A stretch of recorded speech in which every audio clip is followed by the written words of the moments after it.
Para terminar con este tema, nos vamos a detener en este análisis de cada una de las remuneraciones que dan origen al cálculo de aportes y contribuciones en el sistema de AFIP y vamos a tocar un tema que viene siendo necesario abordar ya desde muchos años, les diría que desde el 2003 en adelante. Está ocurriendo que los convenios colectivos, es decir, en realidad los sindicatos, negocien con los empleadores y acuerden, generalmente una vez al año, una actualización en el convenio colectivo de trabajo. Lo que sería esperable es que esa actualización implique un aumento del salario básico del trabajador, generalmente para reconocer la pérdida de poder adquisitivo de los salarios producto de la inflación que afronta nuestro país ya desde hace muchos años. Eh, y eso no nos traería ninguna dificultad ni nada extra por abordar. Pero la realidad es que esos acuerdos que se celebran mensualmente y que buscan mejorar la retribución del trabajador, hacen aparecer algunos conceptos a liquidar que en lo personal los llamo híbridos, aunque esto no existe, no es que existan conceptos híbridos, pero lo que me gusta remarcar es que esos conceptos tienen un comportamiento que para algunas cuestiones son remunerativos y para otras cuestiones son de carácter no remunerativo. Generalmente esos acuerdos lo que establecen son aumentos, pero la particularidad viene de la forma en la cual se otorga ese aumento y se establece ese aumento. Lo más común, por ejemplo, es encontrar que se le otorga al trabajador el pago de una suma extraordinaria que puede ser porcentual o puede ser un importe fijo, como si yo diría, bueno, 4.000 pesos por mes para el mes de agosto del 2020, y el convenio suele decir, esta suma será de carácter no remunerativo, ¿sí? Acá el primer cuestionamiento es si un acuerdo entre empleados y empleadores puede otorgar una suma en carácter no remunerativo con este carácter de no remunerativo, cuando en realidad lo que está otorgando es un aumento salarial. En principio, este pago extra, esta suma extraordinaria, no cumpliría con lo que establece la Ley de Contrato de Trabajo en el artículo 103 bis para que sea considerada no remunerativa.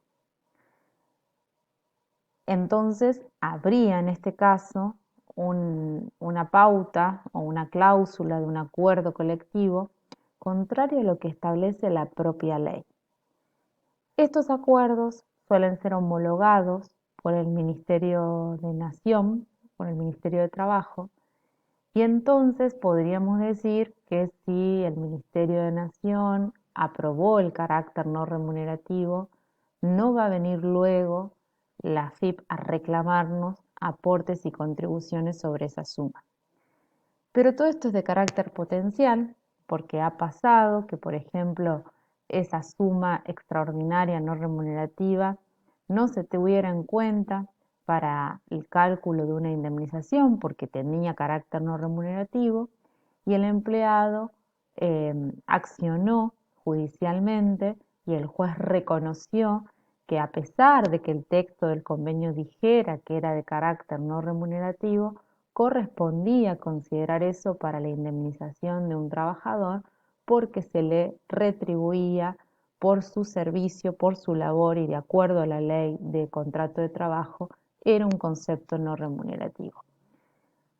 Más allá de toda esta apreciación, que vale la pena hacer porque nosotros hacemos mucho hincapié en qué es y qué no remuneración de acuerdo a la ley, existen entonces estos pagos que si fueran, estrictamente analizados de acuerdo a la ley de contrato de trabajo, deberían ser remunerativos, pero que el acuerdo, el texto del acuerdo homologado por el Ministerio de Trabajo, le da carácter no remunerativo. Esto es un ejemplo, vamos a ver que hay otros casos. Entonces, una de las particularidades con las que solemos encontrarnos cuando revisamos aumentos establecidos por los acuerdos es que establecen el pago de una suma, sea fija o porcentual, que establece el mismo acuerdo, más allá de las facultades o no para hacerlo, que se va a considerar no remunerativo. Esa suma nosotros la vamos a incluir en el recibo de sueldo del trabajador, en la columna de haberes sin descuento, como un pago no remunerativo, pero el texto suele aclarar que, por ejemplo, sobre ese importe deben realizarse aportes y contribuciones de obra social, ¿sí? Entonces, si bien lo tenemos incluido en la columna central del recibo de sueldo como un importe no remunerativo, vamos a hacer el descuento de la obra social, 3%, sobre ese valor no remunerativo. Eso a los efectos del recibo de sueldo. ¿Qué pasa? Como sobre ese monto no remunerativo corresponde hacer el aporte de obra social y la contribución de obra social, manualmente vamos a tener que modificar esta remuneración 4. Manualmente vamos a tener que modificar esta remuneración 8 y agregarle al total remunerativo que va a traer el sistema por defecto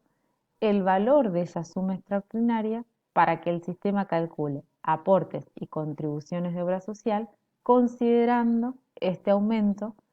que para el convenio fue de carácter no remunerativo, pero que llevaba aportes y contribuciones de obra social. Suelen presentarse muchas variantes. Otra de las variantes más habituales es la inversa de esta situación. Es un aumento, quizás establecido de manera porcentual o como una suma fija, supongamos un 10% del salario vigente a julio que se paga a partir de agosto, que es de carácter remunerativo, o sea, no es necesario aclararlo, un aumento sobre el sueldo del 10% es remunerativo, ¿sí? Por eso no dice nada y es obvio que no lo diga, no está la excepcionalidad acá, no tiene que aclarar nada. Entonces tenemos un aumento, por ejemplo, del 10% sobre el salario básico, que es remunerativo, pero que por alguna razón este acuerdo establece que no se pagarán las contribuciones de seguridad social sobre este valor. Entonces, nosotros en nuestro recibo vamos a tener el salario básico liquidado, este aumento del 10% liquidado, pero cuando hagamos nuestra liquidación de seguridad social, ese importe del aumento lo vamos a tener que excluir de la remuneración 2 y de la remuneración 3. ¿Por qué? Porque tal cual establecía el convenio, no se tiene que tomar en cuenta para el cálculo de contribuciones de seguridad social. Así podría decir que se tiene en cuenta, que no se tiene en cuenta para la obra social, podría decir que es no remunerativo, pero que va a tributar aportes de seguridad social y de obra social completos y no las contribuciones. Van a ver que cada convenio colectivo establece sus propias variantes. Nosotros en cada práctico de acá en adelante vamos a empezar a hacer aparecer algunos de estos conceptos a modo de prueba para que vayamos practicando cómo influyen tanto en la confección del recibo de sueldo como en la liquidación de cargas sociales y cómo entonces quedan constituidas las 10 remuneraciones que hoy tiene vigente este sistema. Solamente a modo de mostrarles, el sistema luego hace los cálculos, ¿sí? Y termina mostrando un resumen de cuáles van a ser los aportes y contribuciones que tiene que pagar este empleador y nos va a permitir ver el famoso formulario 931 completo. Nosotros navegando por este sistema vamos a poder ver de cada trabajador cuáles son las remuneraciones, cuáles son las contribuciones y aportes de seguridad social, las contribuciones y aportes de la obra social, y también vamos a ver en el 931 el total a pagar de este empleador por el total de los trabajadores. Damos por concluida la temática de la unidad número 2 y vamos a ir practicando a partir del trabajo práctico número 3 en adelante, donde vamos a seguir revisando temas de seguridad social y vamos a practicar este control de cada una de las remuneraciones y cómo afecta el cálculo de cargas sociales.